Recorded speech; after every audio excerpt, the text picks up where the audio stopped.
I signed up to race the mile at an adult recreational track meet because honestly, I've been yearning to compete. I've been yearning to get after it, to get frothy at the mouth, and really compete. Because quite honestly, I don't think adult women have many opportunities to compete like that in a recreational setting. I'm not talking about professional female athletes. I'm talking about people like me who maybe at one point in time were college athletes, high school athletes, and then suddenly we enter adulthood and it feels like it's this barren landscape when it comes to physically competitive opportunities. Every Sunday, I go to my boyfriend's men's recreational basketball games. And these men get after it. They're talking shit on the court. They're physical. They're going for it. Is the level of basketball really high? Sometimes not. Depends on the game, you know? But every time I go, and I love going because it's fun to, even if you're not in it, obviously it's preferable to be in it, but if just watching it is really fun and thrilling. It always dawns on me how women don't really have this, and men have so many opportunities for it, both formal and informal. Like for my boyfriend, sometimes he just goes to the park and he goes with a basketball and he starts playing pickup with a random group of guys. This is an experience that feels very gendered to me. I personally have never had the experience of going to a park with a ball and finding a group of 8 women who will pass it around with me in a competitive way. If you've ever gone to the park as a woman and found a group of gals to play pickup with, whether it be basketball, volleyball, I don't know, that's so cool and I want to hear about it, but I just don't see it and I certainly haven't experienced it. So I signed up to race the mile at the Armory track on the Upper West Side because I thought this will be my way of getting really, really competitive. But I didn't know what to expect from myself because I've only ever really run marathons and half marathons for fun. I don't run for times. Like I don't do those distances for times. Obviously the mile, this is going to be different for me. This is a different experience. I'm literally signing up so that I can go as fast as I can possibly go. But when I registered, they made me input my estimated time and I hadn't even practiced on a track yet. So I was like, I don't know, like a 7-minute mile sounds kind of fast. So that's what I put. The day before the race, I finally snuck in my practice mile, which I quite honestly should have done the week prior. We are headed to the track right now, Max's high school track. It's raining. I need to practice the mile because I'm racing it tomorrow. And I've never raced the mile before and I figure I should do one practice round before I do it. And no better way to do it than at night in the freezing cold rain on a wet track. The day before. It was rainy, all the track lights were off, so it kind of felt epic. Once I accepted I was gonna get wet, I was like, this is honestly sick. Okay, so the track lights are off, so I will be running in the dark. There's a lot of things going wrong right now, but that's persevering through those wrong things is what makes you a warrior. There were 3 other warriors out there with me, because keep in mind, it was like 8 p.m. on a Wednesday. There was one man blasting music from his Bluetooth speakers, fully in the rain, in the middle of the track, so like the field portion, doing some sort of body weight circuit. You could tell he was kind of in his feels, or at least that's what it kind of seemed to me. And then there was 2 other guys who were just jogging around the track. I felt some solidarity with those guys. I mean, we were all out there when it was unpleasant, late, getting our workout in. It's kind of cool. And Max times me. Are you ready? No. And I didn't have my watch because it died and I forgot to bring my charger because we were staying at Max's family's house. So that was too bad. 1:25. You're doing great. And I surprised myself. I went like 6:25. I feel like my perceived effort there was like 85, 90%. I think with the adrenaline of actually competing and racing, I'll be able to go faster. I didn't think this would happen. And I was like, okay, that felt like 75% effort. So I know from my time as a collegiate rower and then also my time running marathons that when there's a crowd, you always find more in the tank. I guess end of the day, I am a performer. I was about to say I haven't felt competitive in a long time, but literally every time I run in Prospect Park and I'm going up that final hill, if someone passes me on that hill, I'm gonna chase them down. They don't even realize like how hyper fixated I get on them, but I've won many silent battles on that hill. It's usually with like a middle-aged man too. I'm like, he messed with the wrong girl. And they're like just on their casual Sunday run. In my head, I think of it like I'm going hunting. When you're running neck and neck with someone, you always find more at the bottom of the barrel. So I was like, oh, wait a damn minute. Like maybe I could break 6:10. That's what I thought. And I was like, that sounds really fast to me. Guys, it's race day. This is the fit. Little matching set from On. I feel like I've been waiting all day for this race. It's 4:50 p.m. and it's just been like distracting me all day. I know it's literally just for fun, but I still feel nervous.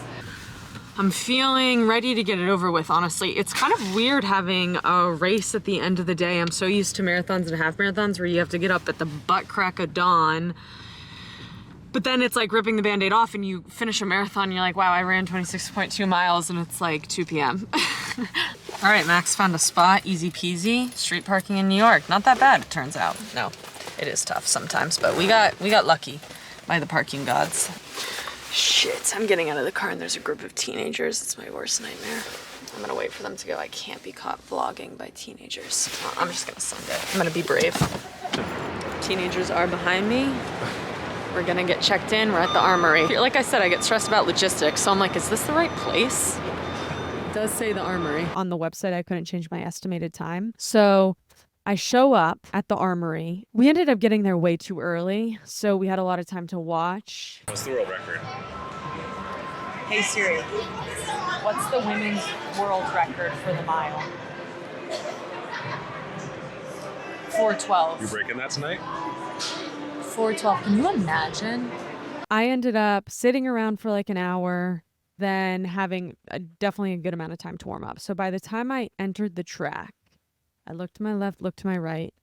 To my left is an elderly man. You know, elderly men can surprise you all the time. They sure can. I thought to myself at that point, maybe I'm going to be a bit fast for this heat. Not in a cocky way, just in like a realistic way. And then to my right was a very petite gal. Me, the older gentleman, and the petite gal. We were on the outer 3 lanes, so we were staggered ahead of everyone else. We were our own little pod. And we got to do a couple like practice sprints before the start of the race. The older gentleman was very sweet. He was like, good luck, ladies. It was an interesting vibe. Ultimately, though, a good vibe. The start gun goes off. It's 8 laps around because it's an indoor track. An outdoor track, it would have been 4 laps around is the mile. In rowing, we would call this, if you went out too hard, we would call it flying and dying, which is not only just a bad race strategy, but also the most miserable way you can race anything. If you go out as hard as you can possibly go to the point where there's so much lactic acid in your body that you have no choice but to slow down, it's miserable from a physical experience because you still gotta finish the race. And it doesn't matter how much you slow down at that point. If you have lactic acid pulsing through your body, in my experience, well, you'll have to slow down to a full stop for it to ultimately get like drained out or whatever the biological process is.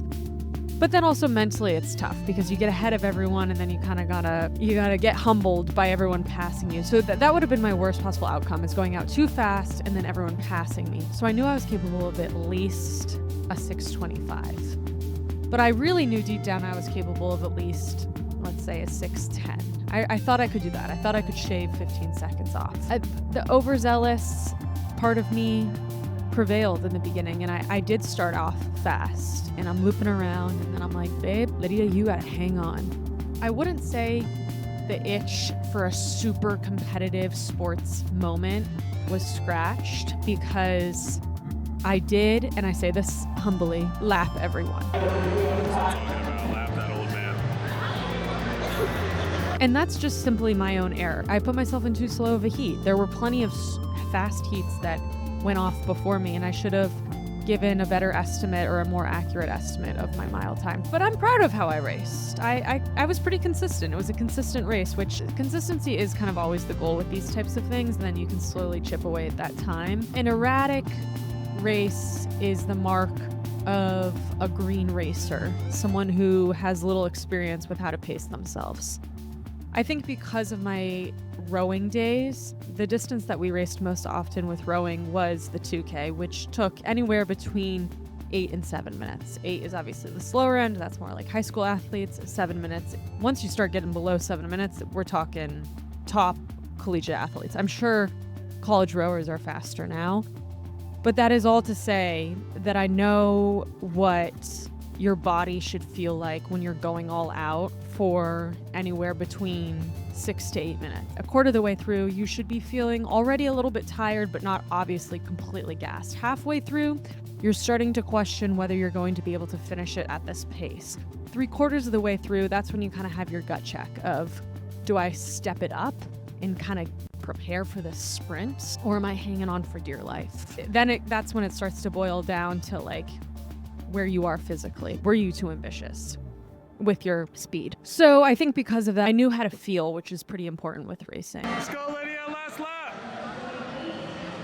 And I ended up running a 5:52 mile, which was sick. Like, I didn't expect that from myself. I didn't even expect to break 6. Sub 6, how do you feel? How do you feel? How do you feel? I'm really glad I got my goal. I wonder next time what I can do. But it was good. I won my heat, which is what I wanted, and I got sub 6. I wish I had gotten here like an hour and a half later than we actually did. It felt like a long night, even though all I did was 1 mile. But it was fun to get really competitive. Although the mile kind of hurts, so there was a moment where I was like, why am I doing this? But maybe if I was like really neck and neck with someone and felt that like race, I would kind of be distracted by that. But I did kind of feel alone. And that's not me trying to like brag.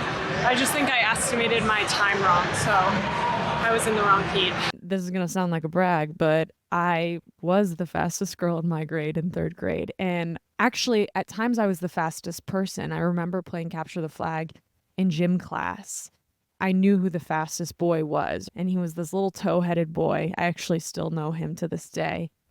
I literally have a core memory of this epic fucking moment where as I said, we were playing capture the flag. I had just gone over to his team's side, I think to get someone out of jail. And I was sprinting my little booty off, trying to get back to my side where I would be safe.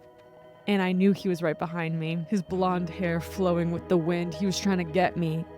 And I out sprinted him. And I remember feeling so fucking proud of myself. Because I had tapped into that like raw competitor that's within all of us. I think for women for whom winning and competing is a really important part of life and identity and kind of analogous to fun. Like, it's really fun to get after it and compete and froth at the mouth, you know, obviously in a contained game. There feels like this loss when you enter adulthood, where those spaces where you can do that are really few and far between. I've spent the past year and a half attending a lot of track meets, a lot of professional track meets. I was in Budapest for the World Championships in 2023, and then I was at Olympic trials in Eugene, Oregon early this summer. Then, of course, it was watching the Olympics this year, which is always, I guess, kind of emotional for me, but it was particularly emotional this year, partly because, like I said, I've always loved sport. And I've always kind of identified as an athlete from a young age. I think every sporty kid goes through an era where they're like, I'm going to be an Olympian one day. And it didn't happen for me. But you can kind of, as a kid, hold on to that dream for quite a while. Because Olympians, some of them are, of course, really young. Like the skater who medaled, she was like 14. But there are some older Olympians. So you can kind of convince yourself like, hey, I'm still in the running. But it was interesting watching this year because I'm 29 and it was kind of like the last year that I could believe in this delusion a little bit. I recorded the women's marathon because it happened like way earlier in the morning because it was in France. I came downstairs that morning, I made my coffee, and I immediately started playing the marathon. It's of course so inspiring watching these marathon runners compete. I was rooting for Helen Obiri because she is an On athlete and I do a lot of work with On, but nonetheless, watching Sifan Hassan just battle her way into first place after medaling in the 10K and the 5K. It was insane. I mean, and talk about a competitor. she's a competitor. After watching, I was feeling this rush of inspiration. And I was in Rhode Island at the time, and Max and I, later that day, we walked to the beach to go for a swim at sunset. And I was like, do you think if I trained rigorously for 8 years, like my only focus in this life was running and training for the marathon, do you think I could qualify for the Olympics? And he laughed at this. He was like, probably not. That's what he said. And I legitimately got angry at him. Remember, I'm still feeling this rush of inspiration. I'm also feeling like the immediacy of the loss of my youth. Him scoffing at this hypothetical, I found extremely insulting. Obviously, I look back on it now with a little bit more of a clear head, and I'm like, he's right. The reason I brought up all the track meet stuff is because watching those track meets, I was like, wait, this looks kind of fun. It looks painful, but it also looks fun to sprint, to go for it and get after it on a round track where you have an audience and people can watch you. Because that's the other thing about marathon running. Unless it's the New York City Marathon where literally the whole course is lined with spectators, most of the time if you're running an official marathon, there are going to be patches where no one's watching you, no one cares. And let's face it, when you're competing and you're getting after it, it's fun to have an audience. I think what was actually kind of a relief after it was all said and done was recognizing that I still had her in me. I still had that girl who really competed in college and identified as a competitor. She's still there. She doesn't come out much anymore because she doesn't have opportunities to, but she's still there. That was cool to see in myself, and I definitely walked out of the Armory that night feeling a little bit more confident than when I walked in. There are parts of myself that I really love, and there are parts of myself that I don't love. Dare I say that I hate. And I think one of the parts that I love, I'm realizing, is that I am a competitor, especially from a physical perspective, an athletic perspective. I like to compete in athletics. It makes me feel good. It's fun. I feel really in tune with myself when I'm in those settings. And so I think I felt a little disconnected from that part of myself that has historically made me proud. So it was really nice to see her again, shake her hand, pat her on the back. I think I'm going to sign up for another race in March or February, maybe the 3K, but maybe this time I'll practice a little bit more. Can we Google? It's so wet.